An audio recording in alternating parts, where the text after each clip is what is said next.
संभल के अंदर जो पुलिस प्रशासन का पूरी तरह से इस घटना को अंजाम देने में इसमें हाथ है और पूरी अपनी लापरवाही और नाकामी को छुपाने के लिए लगातार अपने बयान को बदल रहे हैं। आपने देखा होगा पहले बयान उन्होंने दिया कि पुलिस और प्रशासन पुलिस की तरफ से कोई गोली नहीं चली और उसके बाद में जब वीडियो वायरल हुई तो बैकफुट पे नजर आ रहे हैं। फिर उसके बाद उसको दूसरा रुख दे रहे हैं, कह रहे हैं कि दो गुटों के बीच में ये संघर्ष हुआ।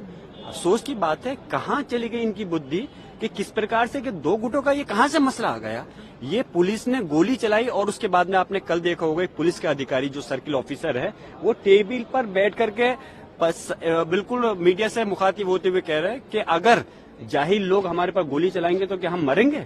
तो ये अपने बयान को खुद बदलना है। ये आम जनता को जिनकी रक्षा, जिनके ये जनता के नौकर हैं, जिनकी जनता की रक्षा के लिए इनको जिम्मा दिया गया है, उनकी हत्या अगर ये लोग करेंगे तो कानून व्यवस्था कैसे चलेगी।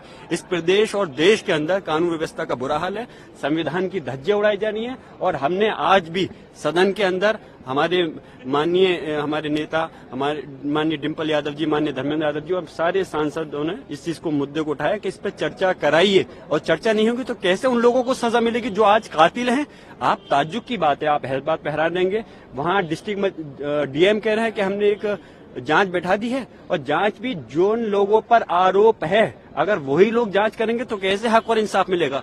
इसकी जांच सिटिंग हाई कोर्ट के जज से होनी चाहिए, हमारी मांग है। और जो इसमें अधिकारी दोषी हैं, चाहे के विश्नोई जो पुलिस अधीक्षक संभल है या सीओ अनु चौधरी है, उनके खिलाफ हत्या का मुकदमा दर्ज होना चाहिए। सीधे गोली स्टेट फायरिंग कर रहे हैं और वो जेल की सलाखों के पीछे होनी चाहिए, हमारी मांग है। तभी इन लोगों को इंसाफ मिलेगा जिन लोग पीड़ित परिवार हैं। जैसे अभी बताया कि पीड़ित परिवार के लोगों को परिवार को उठा करके लेके गए वहां से, घर से उन पर दबाव बनाया जा रहा है कि उनसे खाली कागज पे, कोरे कागज पे सिग्नेचर अंगूठे लिए गए और उनकी तरफ से मुकदमा दर्ज कर दिया गया है कि हम लोग गुजर रहे थे, दो पक्षों में फायरिंग की, उस पर हमारी गोली चल गई।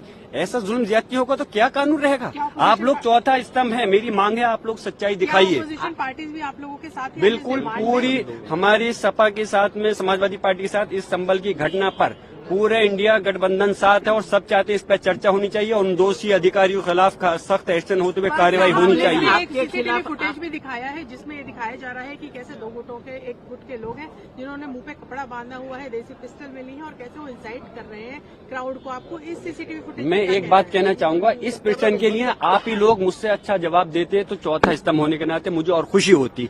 कपड़ा बांध करके मैं पूछ रहा हूँ, अगर इसमें इसकी जगह पर कल को आपके भी बच्चा हो सकता था, इन पुलिस अधिकारियों का भी बच्चा हो सकता था, अगर क्या उसके साथ भी ऐसे ये गोली उठा करके मारते। आप हैरान होंगे, एक व्यक्ति को जिन्होंने लाठी मारते मारते गिर गया उसको पिस्टल से निकाल के गोली मार दी गई। ये कोई दूसरी देश के नागरिक इस देश के दुश्मन थोड़ी हैं। इस हिंदुस्तान के सिटीजन है, नागरिक हैं, उनके साथ में ऐसा जुल्म ज्यादती अत्याचार। और मैं एक बात और बताता चलूं, ये कोई हिंदू मुस्लिम का झगड़ा नहीं है, कोई संभल के अंदर कोई हिंदू सामने नहीं है। अरे हिंदू तो छोड़ दूर की बात है, तो फिर मुसलमान आपस में कहां से सामने आ जाएंगे। ये तो तंत्र को सामने ला करके चंद शरारती तत्व थे, जो 8 लोग थे जिन्होंने दायर की है। बाकी पुलिस और प्रशासन इस घटना का जिम्मेदार है। एक अगर सर्वे कंप्लीट हो गया था, दूसरे सर्वे कराने का डीएम को कहां से आदेश दे सकता है। कोर्ट आदेश देते, हमने सम्मान करा, दूसरे सर्वे भी करा दिया गया और उसके बावजूद आप गोली चला रहे हो हमारे लोगों पर। आपके खिलाफ FIR है, आप पर आरोप लगाए जा रहे हैं। जिसकी क्या कहें, जिसकी लाठी उसकी बहस, जो चाहे कर लें, आज सरकार उनके हाथ में है। इससे आप अंदाजा लगा सकते हैं कि किस प्रकार जब जो व्यक्ति, यानी कि मैं अगर उस समय घटना पे मौजूद नहीं था, बेंगलोर हूँ, आउट ऑफ स्टेशन हूँ, तो उसके बावजूद जिस दिन ये सर्वे हुआ उस दिन घटना नहीं हुई, मैं मौजूद था। जुमे के दिन जिस दिन नमाज से रोका गया मैं मौजूद था, तो कोई घटना नहीं हुई। और जिस दिन मैं मौजूद नहीं हूँ तो बलवा मैंने करा दिया। इन लोगों को तो नोबेल प्राइज मिलना चाहिए जिस प्रकार से ये काम कर रहे हैं। और शर्म, पूरा देश शर्मसार है और देश नहीं पूरे दुनिया के सामने देश की जो छवि खराब हो रही है। मैं मांग करता हूं कि प्रधानमंत्री महोदय को आगे आना चाहिए और इसमें जाकर के हालात को देखें। मणिपुर नहीं बनाए संभल को, मणिपुर के अंदर तो उन्होंने जाने की जहमत नहीं करी, लेकिन संभल का जो सूरत हाल हो रही है बहुत अफसोस की बात है। जो हट धर्मी तानाशाही चल रही है इस पे लगाम लगनी चाहिए। जो अननेम्ड FIR हुई है उनकी आड़ में लोगों को परेशान किया जा रहा है, टॉर्चर किया जा रहा है, उसको तुरंत रुकना चाहिए। ऐसी हमारी सारी माननीय सांसदों की मांग है, समाजवादी पार्टी के इंडिया गठबंधन की मांग है। बहुत बहुत